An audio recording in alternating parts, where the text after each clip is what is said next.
Hello and welcome to VAD Inspires. If you are new, please consider subscribing because I post tips and improvement informations on how you can create, grow, and improve your life, productivity, success, and happiness.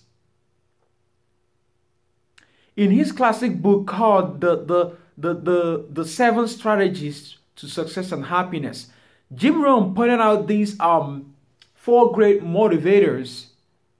And I'd like to share those four great motivators with you today. So let's go through them. I think number one is recognition. I think in this overcrowded world, we want to feel significant. We want to feel unique, special. So we would do something. According to Jim, he said some people will work for recognition that they will work for material rewards. And I actually concur with this because I remember times in high school that I would work, to be singled out in class and called upon in class that then work for someone to buy me lunch. So if you want to make an addiction, make winning addiction. Because some people don't just work for the money, they work for the joy. They like the pleasure of winning, and I think it's a very important and a vital motivator if you apply it in a very right way.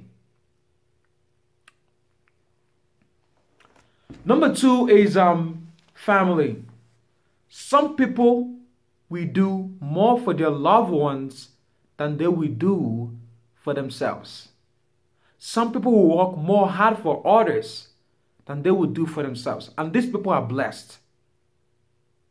It's a sense of gratefulness and graciousness for people who have this kind of people in their lives, and for you as a person to be motivated by something more than you. Because come to think of it, actually you need to work for something more than you to be actually qualified as a person shooting for a higher ideal. Because if it's only you, when the going gets tough, you tend to lose a sense of the purpose because you're thinking about just yourself. You're thinking about just how much you can accomplish. Yes, it's a great motivator of what you can accomplish and the recognition you could get. But when you are working just for yourself, there's not much pull, right? Because you don't have a reason outside yourself. If you didn't understand how hitting the snooze button in the morning is affecting someone's life, someone close to you, your relative, you will keep doing it. So these four great motivators, they're not just things that you just know. There are things you understand, comprehend, and act on. So literally, you have to understand, because most people don't understand, you have to understand how your life is affecting someone else. And this is where family, relative, friends come in. This is how family is an important, great motivator.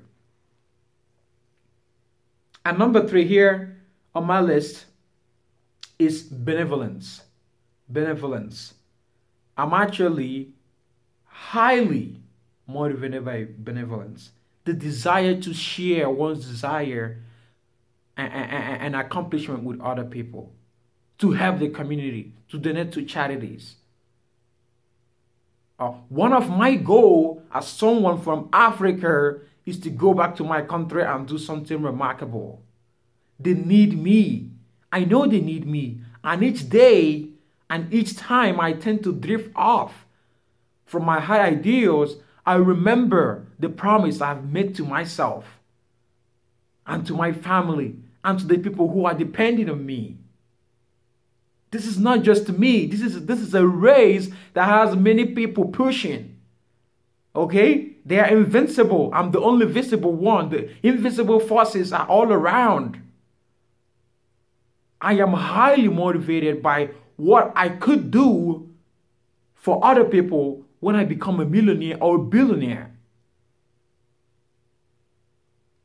So doing what I don't want to do, doing the hard things, all those things, they kind of become something that I'm acclaimed to. Even when I run out of energy, I tend to go a little bit extra mile for just the need that going this extra mile will somehow create a value in someone else's life, give me the most joy ever. So at some point we are motivated by all these, but knowing them and understanding them and applying them is more important. So benevolence is one of the great source of motivations. Excuse me. Because the guys in the military, going back to our number one grade of motivator, which is recognition. I want to touch on that a little bit, and then we'll talk about the last motivator. The guys in the military, these people sometimes they are not fighting for money or rewards. Yes, some of them are fighting for Medal of Honor, but more importantly, they are fighting for the respect of their fellow comrade. Think about that for a moment. To gain that respect, to gain that recognition. So I just wanted to point out to just let that touch you for a little while. Because the military, they don't get paid that much. Why do you think they do what they do? It's a motivation that what they are doing is more than recognition, which is part of it, more than a family, which is part of it, more than benevolence. They are fighting for something more than themselves, something outside themselves. And there you have it. So now the last motivator, which is the nitty gritty reasons. This is how Jim put it. The nitty gritty reasons. This is actually, I think, why most of the people that make decisions actually have an edge over people who don't make decisions. It's because of these nitty gritty reasons. Because it's the day that you just get a chalk or something, or a stone, you just draw the line. What do I mean by drawing the line? You draw the line by saying, I have had it. I've had it with being broke. I've had it with begging on my knees for pennies. I've had it with bargaining. I've had it with comparing prices on the supermarket.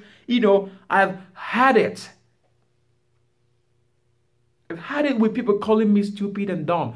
I've had it. I'm going to go get knowledge. I'm going to go understand those things that I am afraid of. Because these things that I'm afraid of is not that I'm afraid of them because I can't comprehend them. I'm afraid of them because I don't know what the heck they are.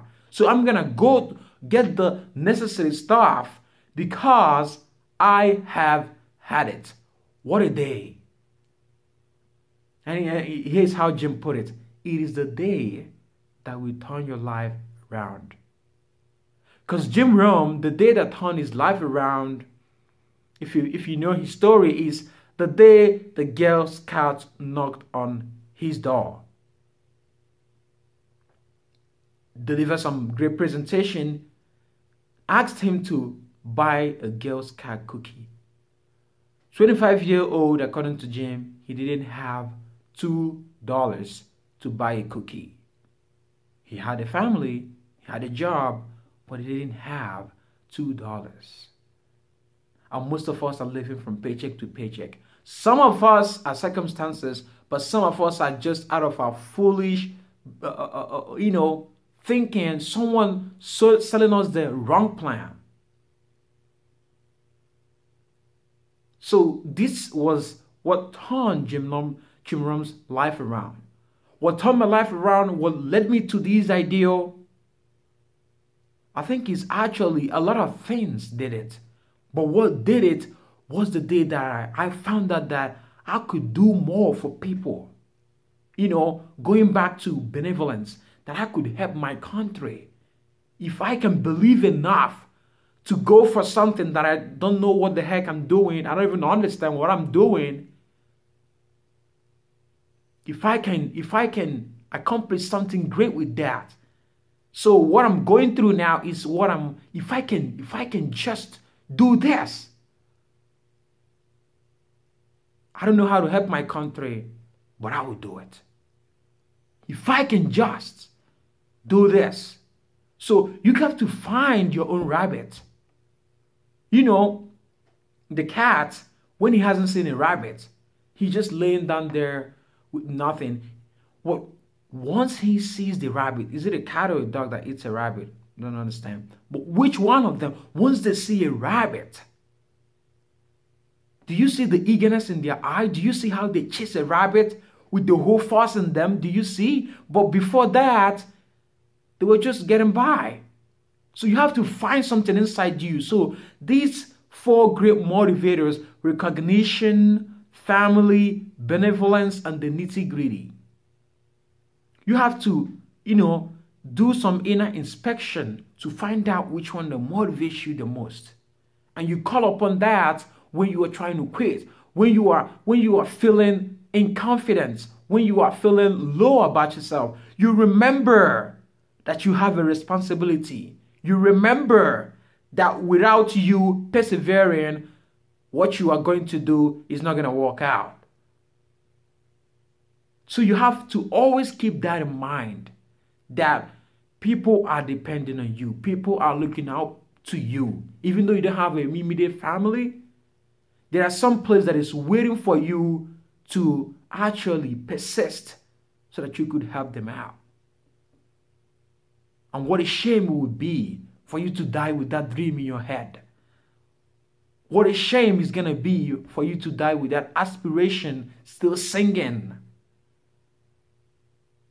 So sit down, evaluate yourself, and find out what motivates you, what drives you, what's your own rabbit. I'm actually thinking of writing a book on that topic. Have you found your own rabbit? That's going to be the title. Watch out for that, guys. I think motivation has been,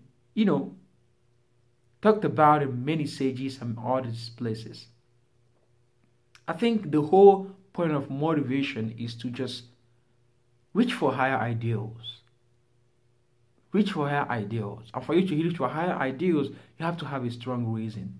And strong reason at all, they will be classified under these 4 motivators. You might have a story, but they will be classified under these 4 motivators. So real quick, the 4 motivators we just go over right now. Number 1, recognition. Number 2, family. Number 3, benevolence. Number 4, nitty gritty. I have had it reasons. So I post a link to that great book by Jim Rohn, who I consider one of the great all-time business foremost philosopher. That this guy, just check him out. And thank you for stopping by, and subscribe if you haven't, and remain great, stay inspired, and I'll see you next time.